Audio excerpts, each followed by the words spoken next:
C'est le jubilé, le 80e anniversaire de la fin de la Deuxième Guerre mondiale. Il est important que ce document c'est un document important présenté par M. Loukachenko, président de la Biélorussie.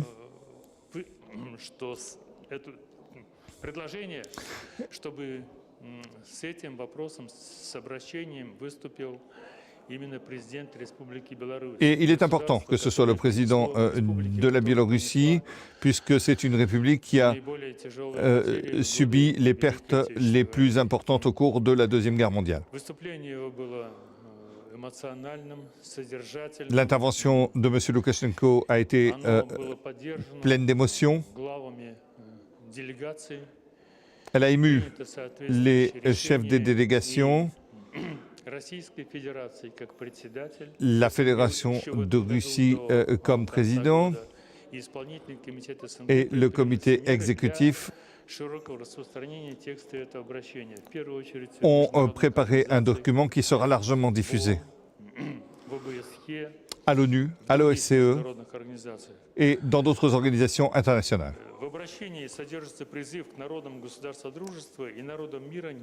S'agissant, donc les chefs d'État et de gouvernement ont décidé qu'il était intolérable le nazisme et le militarisme. Vous savez que l'année prochaine, la CEI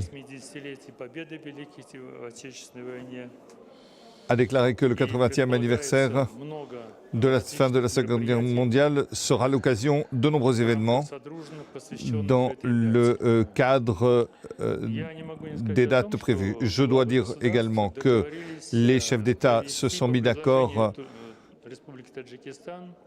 sur le fait d'examiner la proposition du Tadjikistan d'une rencontre entre les chefs d'État et de gouvernement, d'une rencontre le 10 octobre 2025 à Douchanbé, une rencontre entre chefs d'État et de gouvernement sous l'égide du Tadjikistan. Je dois également dire que c'est un projet pour l'instant. Cette rencontre aura lieu le 10 octobre, mais en pratique, cela ne signifie pas qu'il n'y aura pas de nombreuses autres rencontres. Il y aura, n'oublions pas déjà, le sommet des BRICS le 26 octobre à Kazan, où tous les chefs d'État et de gouvernement sont invités. Je pense que nous aurons l'occasion de poursuivre des discussions constructives et des échanges constructifs. Outre cela, par tradition, nous comptons sur le fait que, à la veille du Nouvel An, une rencontre informelle aura lieu à Saint-Pétersbourg. Au moins, c'est ce que nous prévoyons. De surcroît, le président de la Fédération de Russie a invité l'ensemble des chefs d'État de la CEI le 9 mai à Moscou, et je suis convaincu que les chefs d'État de la CEI viendront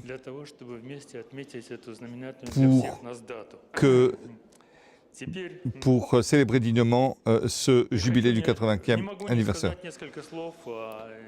Je ne peux m'empêcher de dire quelques mots sur le Parlement des jeunes abordé par Mme Matvienko dans son intervention. Il est important que le Conseil des chefs d'État et de gouvernement de la CEI a approuvé les nouvelles activités de l'Union interparlementaire de la CEI. Elle a recommandé de coopérer sur le plan humanitaire, de réaliser des projets comme par exemple le train de la mémoire. Les chefs d'État ont constaté les efforts de l'Union interparlementaire de la CEI de soutenir la langue russe comme langue d'échange de la CEI, langue d'intégration, de dialogue dans la région de la CEI. Suite au sommet d'aujourd'hui, a été adopté un document pour développer la coopération entre États. Parmi ces documents, on peut noter la sécurité et un programme de coopération sur la déradicalisation. Je signale aux collègues que ce programme a été élaboré par l'Ouzbékistan et nous voulons travailler donc à l'initiative du président de l'Ouzbékistan, M. Mirziyoyev, qui s'est exprimé en décembre 2020. Ce document cherche à extraire toutes les sources de radicalisme et son objectif est d'élaborer une base juridique générale pour protéger l'étude objective et l'intervention des États en matière de déradicalisation. Ont été adoptées aussi différentes déclarations, notamment sur le développement en commun de l'intelligence artificielle. La déclaration des dirigeants de la CEI vise justement à mettre en place un système de régulation dans l'usage de l'intelligence artificielle, notamment en accord avec les principes de l'ONU, dans le cadre de ce dialogue conformément au droit international. Un autre document important, me semble-t-il, qui a été adopté, c'est la décision de mettre en place une coopération au niveau culturel entre nous pour une capitale culturelle de la CEI et pour les 3 années avant, la ville choisit Lachin en République d'Azerbaïdjan, et Megri en Arménie en 2026 et Molodichne en Biélorussie pour 2027. Ce projet est évoqué depuis longtemps. La communauté des États indépendants avait mis en place ce programme et l'avait lancé pour le mettre en œuvre dans tous les pays.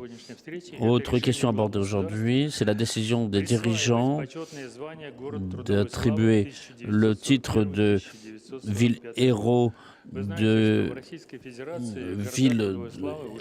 héros du travail pour les années 1941-1945 et ce qui est choisi, c'est une ville à laquelle donc est attribué ce titre. Et il était logique, en fait, c'est pas seulement des villes de Russie, c'est des villes d'autres pays de la CEI. Donc ce sont des villes qui ont apporté leur soutien, notamment dans les arrières pendant la Deuxième Guerre mondiale. Et aujourd'hui, ce qui a été mis en place, donc c'est ce nouveau titre et la proposition d'attribuer ce titre, le choix qui a été fait, sera formulé par les États eux-mêmes. Il y a plusieurs villes qui peuvent être concernées. Plusieurs noms ont été cités, ça peut être Bakou, Tashkent et bien d'autres capitales dans lesquelles ont été transférés des centres industriels pour les éloigner du front. Donc l'idée a été soutenue. Les États vont proposer des candidatures de différentes villes pour que justement ces villes se voient attribuer ce titre. Le Conseil de coopération va réfléchir à ces propositions et ces propositions seront soumises à examen lors d'un prochain Conseil des dirigeants. Voilà, chers collègues, ce que je voulais dire sur les documents essentiels qui ont été adoptés. Nous avons aussi examiné des questions de nomination de personnel. Il y a eu deux nominations qui ont été validées. Le président du comité de coordination sur les questions de défense antiaérienne des pays de la CEI, et ça a été validé. Et le commandant en chef des... C'est le général Viktor Avzalov qui a été noté à ce poste. Les États ont aussi décidé de prolonger le maintien du général Sissoyev au poste de coordinateur. 2 décorations ont été remises aussi.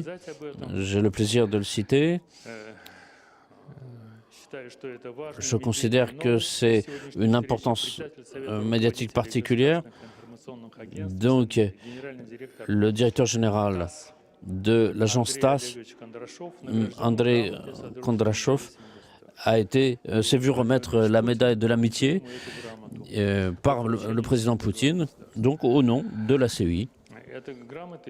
Et c'est pour son implication particulière de grande ampleur dans le développement de l'espace médiatique au sein des CEI. Il y a eu une autre récompense aujourd'hui, qui est c'est l'ordre de l'amitié, qui est un ordre, une décoration russe remise par le président Poutine au secrétaire général adjoint qui, depuis de nombreuses années, travaille justement dans l'espace de la CEI, qui avait été le premier adjoint au ministre des Affaires étrangères de l'Ouzbékistan et qui ensuite a été ambassadeur d'Ouzbékistan en Russie, qui depuis 4 ans,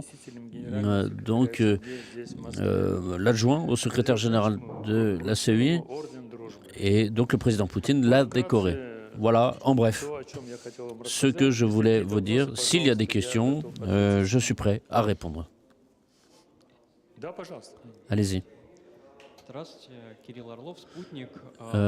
Agence Sputnik, lors de la rencontre, dans le cadre de la rencontre des ministres des Affaires étrangères, l'Arménie avait fait des déclarations et avait refusé d'intervenir.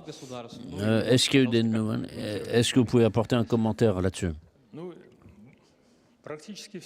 En fait, tous les documents qui ont été proposés à signature, autant que je sache, la partie arménienne les a validés. De plus, je peux dire aussi que en petit comité, il y a eu une discussion détaillée sur les questions de règlement pacifique de la situation dans le Caucase du Sud. Tous, et je souligne, tous les chefs de délégation ont considéré la déclaration du président azerbaïdjanais et du Premier ministre d'Arménie et les ont incités à trouver un accord rapidement. Donc c'est important.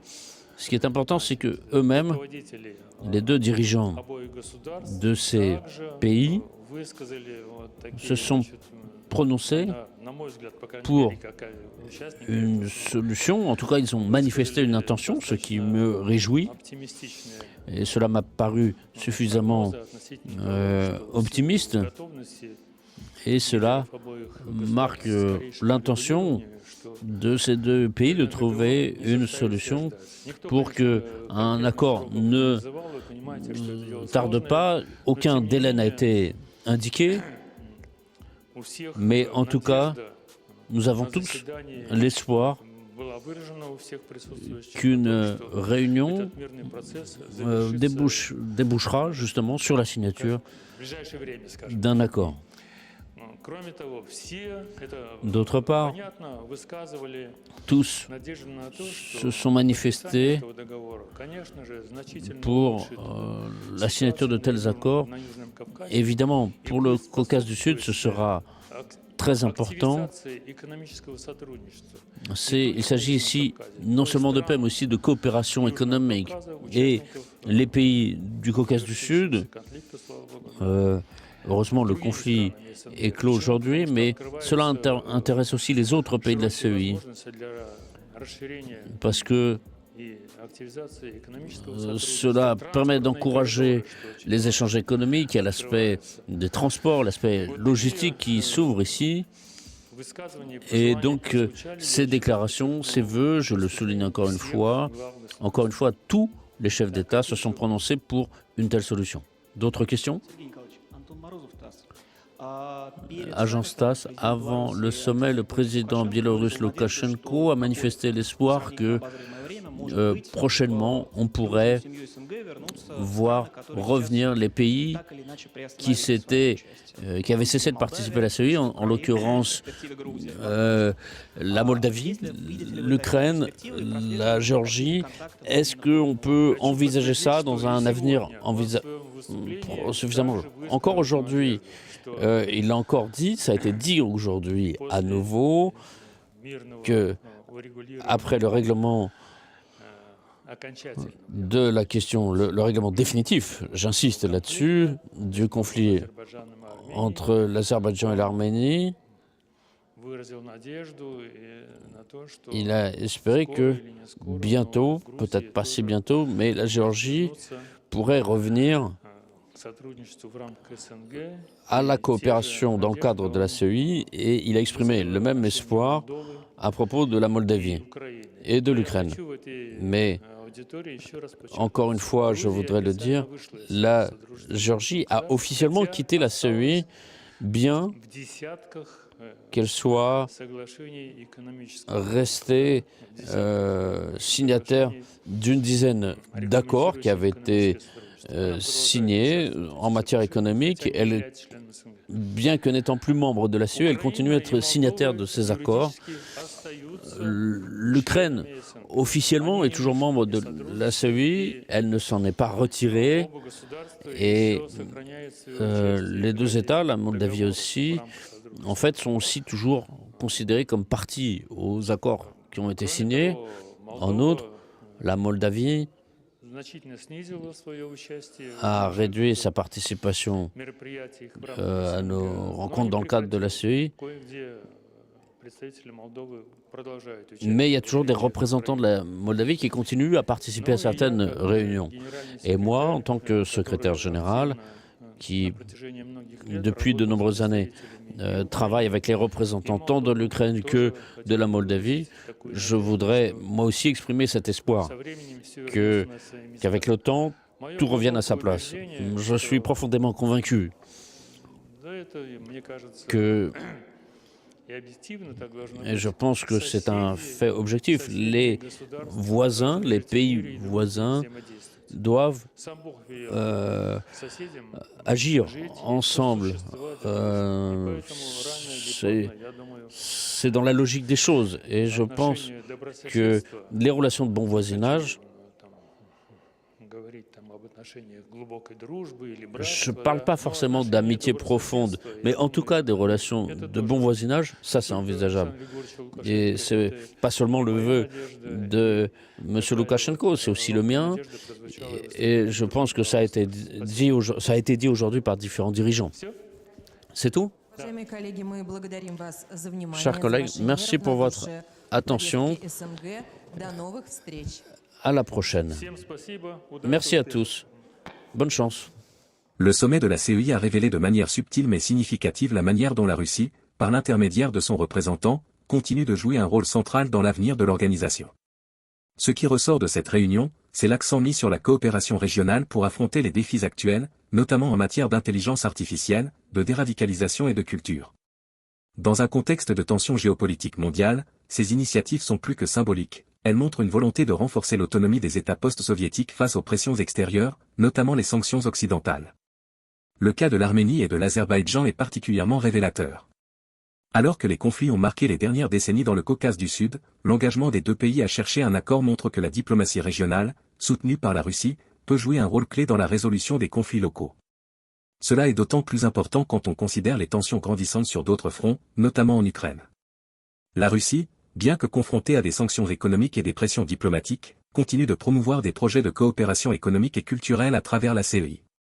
La désignation d'une capitale culturelle pour la CEI et les discussions sur la déradicalisation ne sont pas des initiatives isolées, mais plutôt des efforts pour créer une base de stabilité régionale à long terme. Cela prend une importance particulière alors que le sommet des BRICS approche, offrant à la Russie une plateforme pour renforcer ses alliances avec des puissances émergentes. Cette stratégie de coopération interne, combinée à des partenariats extérieurs avec les BRICS, pourrait bien changer l'équilibre mondial et marquer le passage vers un monde multipolaire, où la domination de l'Occident est remise en question. Mais vous, qu'en pensez-vous? Est-ce que la CEI, sous l'impulsion de la Russie, peut réellement jouer un rôle décisif dans la gestion des crises régionales et internationales? Pensez-vous que la coopération entre les pays post-soviétiques peut renforcer la résilience face aux sanctions et aux pressions de l'Occident? Vos perspectives sont essentielles pour alimenter cette discussion. N'hésitez pas à partager votre point de vue ci-dessous sur la manière dont cette dynamique pourrait remodeler les relations internationales. Et enfin, voyez-vous dans l'Alliance BRICS une alternative viable à l'ordre mondial actuel? Partagez vos pensées dans les commentaires, et discutons ensemble de l'avenir géopolitique que ces initiatives pourraient façonner.